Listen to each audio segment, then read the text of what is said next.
Hello and welcome to the most excellent musical Monster Jam. My name is Eddie Rahx and you are watching the show that focuses on local talent here in Savannah and across the coastal empire.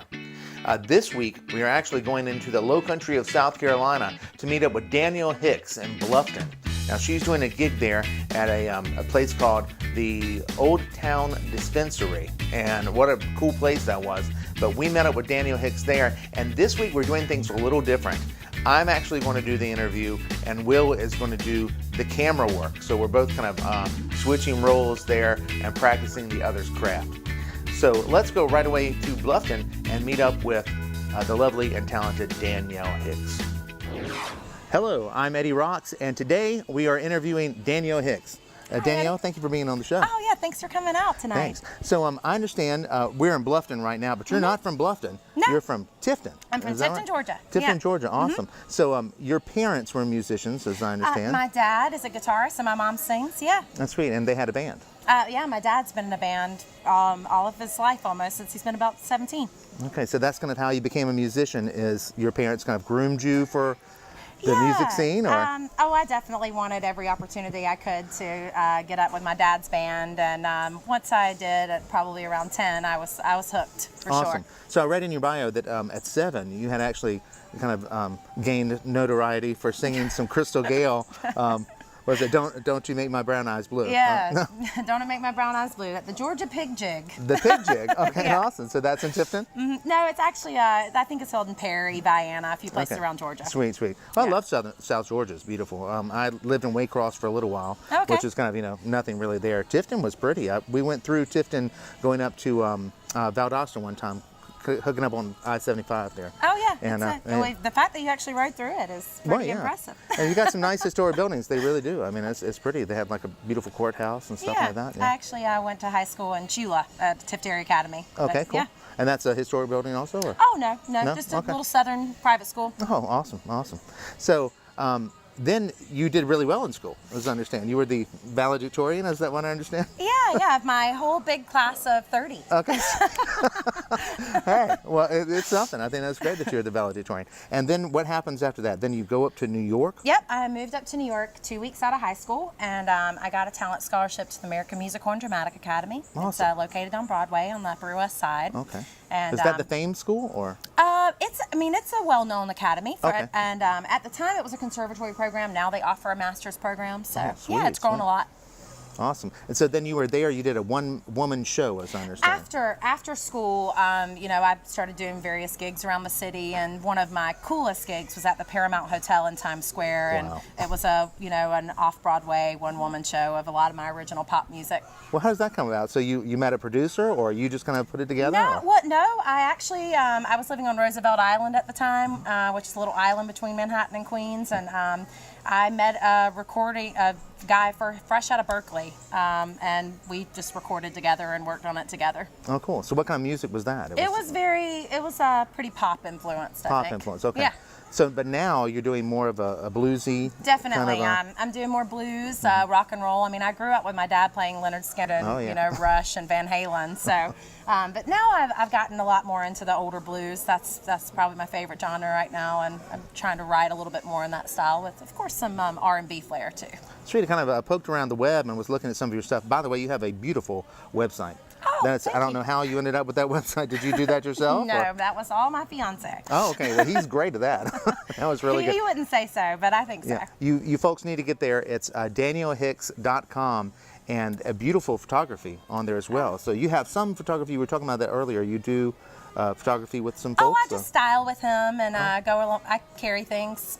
Okay, so he actually does photography. Yes, he's a photographer. Oh, okay. Awesome, awesome. Well, that's great. Yeah, so I would love to learn, but I'm just right now. I'm a very good toter, and I am doing some, and I am doing some nice styling and stuff too. Sweet. So I love the songs that you had on the web. They're mostly originals. I saw there was one maybe cover on there, but you have originals that said rough. Cut or something? So nothing's been mixed and mastered yet. Their songs, some of those on their website actually are even home recordings. I never met a man like you before. You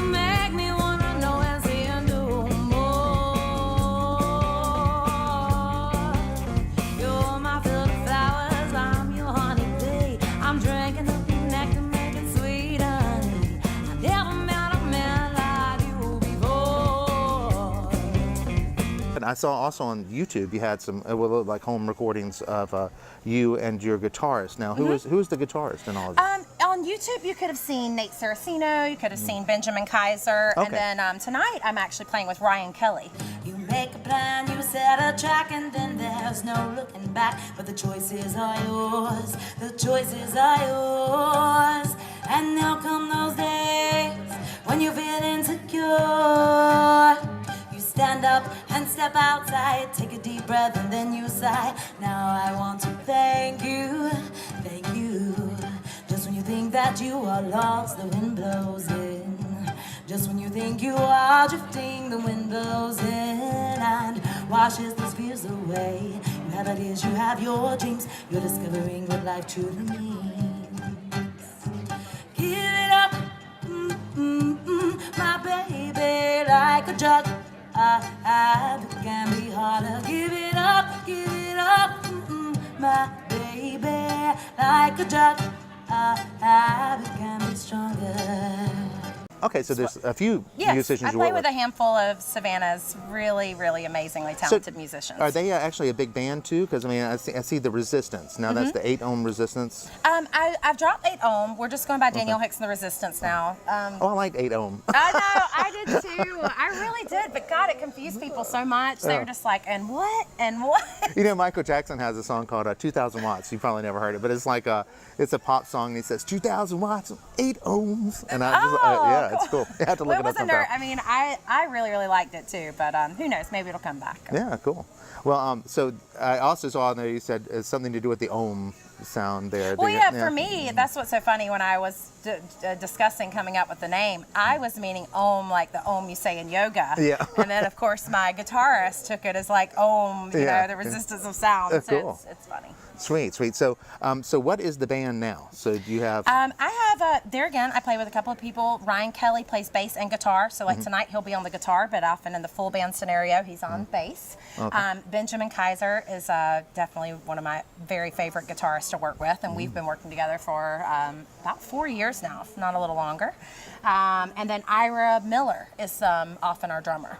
Awesome, awesome. So when you say often, so this is kind of a fluid band, so you kind of have I just people have a couple of people. Yeah, exactly. I just have a couple of musicians that I work with. Well, that's great. That's awesome. Well, that way that's I can try to continue to make a living too. Yeah, you know? definitely.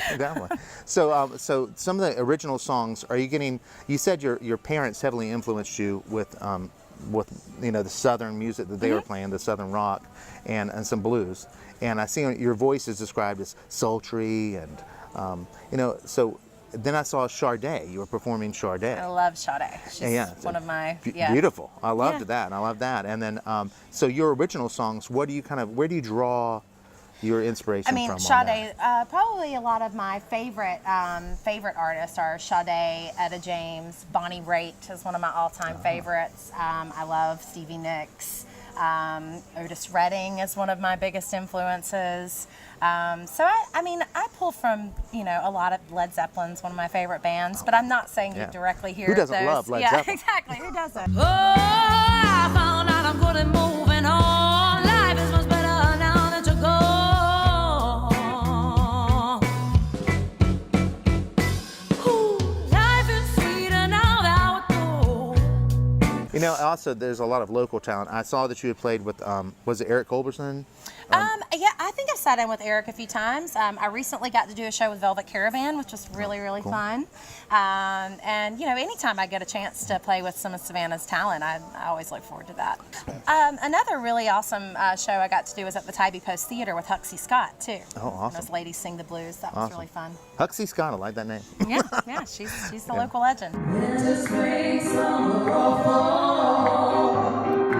All you got to do is come.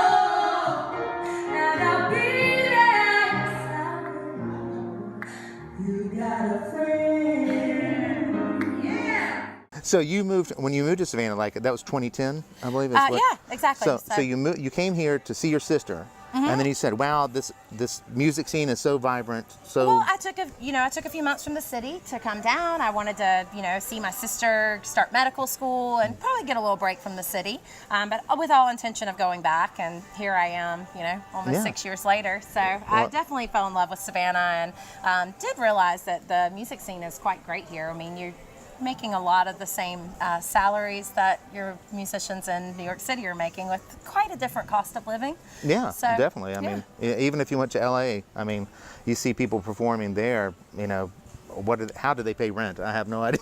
I know in Manhattan I had to do a lot of other things other than music to be able to afford my Upper East Side apartment. For sure. And now I get to be a bit more of a musician, which is really nice. Yeah, cool. I'm glad that you love the scene here. That's what we do too. Will and I both love the music scene, and that's why we kind of started the show, is kind of get to know the musicians. And so you are sitting in with other musicians. Do when I can. Yeah, and when you can. But right now you're putting together a new album. Yes, an album that I've been working on for a long time, and I know that I've talked about a lot. I was set to release it in December of last year, and then I put it on hold after getting access to a really amazing opportunity. In March 13th, I'm going to start recording and finishing the album with a 7-time Grammy Award-winning producer named Jim Scott at Plier Studio in LA. Wow, that is awesome. I'm really excited and nervous. So you're going to go to LA then? Yep. March 13th. March 13th. You're going to miss St. Patrick's Day? I'm going to miss St. Patrick's Day playing on the river for the first time in 4 years, I think. Oh, my I've played goodness. every year. Well, you will be missed from our end. I know there's just going to be people, where is Danielle playing? Where is she playing? We don't know. She's recording an album, but that is awesome. What a great He's going to help me affect a few of the songs, redo a few of the songs, and he really liked a few of the songs how they are, which is great. Cool. But yeah, we'll revamp a few things and re-record what needs to be recorded, and then he'll mix and engineer. A few of the projects that he's worked on that are my favorites are Californication by the Red Hot Chili Peppers. Oh, wow. And Wildflowers by Tom Petty. Well, that's amazing. Yeah. So do your musicians get to go with you, or he has studio musicians that are going to do it for you? I've invited my musicians to come, but he does have studio musicians. Okay. I do think that Ben's going to come out though. It'd be nice to have a common denominator and a little bit of a comfort zone. Yeah. Somebody you can lean on a little bit too. A little bit, yeah. Not total strangers. Okay. Well, I'm excited to hear the new album. I hope you put it up for sale soon. I noticed there was nothing for sale now, but we're going to have that album. No, yeah. I'll actually be launching Pledge Music campaign. I'll be launching it in the next 2 weeks, and I will need your support for the album more than ever. So tell us about your social media. I know that you're on Facebook, and that's Danielle Hicks Music. Yeah. Okay. And then Instagram. Yes, I am on Instagram. Okay. Where else are you there? And then you can find links to all of that at daniellehicks.com. Cool, awesome. So daniellehicks.com is where you want to go. And you have a nice YouTube channel. I saw you've got a couple of videos up. You're going to be adding to those? Yeah, definitely. Yeah, sweet. Adding some stuff from the studio out in LA for sure. Well, I can't wait to see some of the images and some of these folks out in LA up on that YouTube. Thank you. You are just so Eddie, beautiful. Thank you so much. Thank you all for coming out. All right. Well, I would like to thank Danielle Hicks for meeting us in Bluffton. I tell you, this woman is incredibly talented. We did get to hear a little bit of her music before we left. And, I was talking to her a little after the interview, because the interview was a little rushed because she had to get on stage. But we were able to ask her about a song that I really liked called Redbird. And she said that would be on the new album that she is recording in Los Angeles, and I'm glad. She said she kind of fought for that song to get on there. It has a lot of lyrics about the local scene here in Savannah. So we will catch up with you next time. Next week we're featuring Jason Courtney. I tell you, the Courtney dynasty has been a musical feature here in Savannah for some time, and we're looking forward to meeting up with Jason next week on the most excellent musical Monster Jam.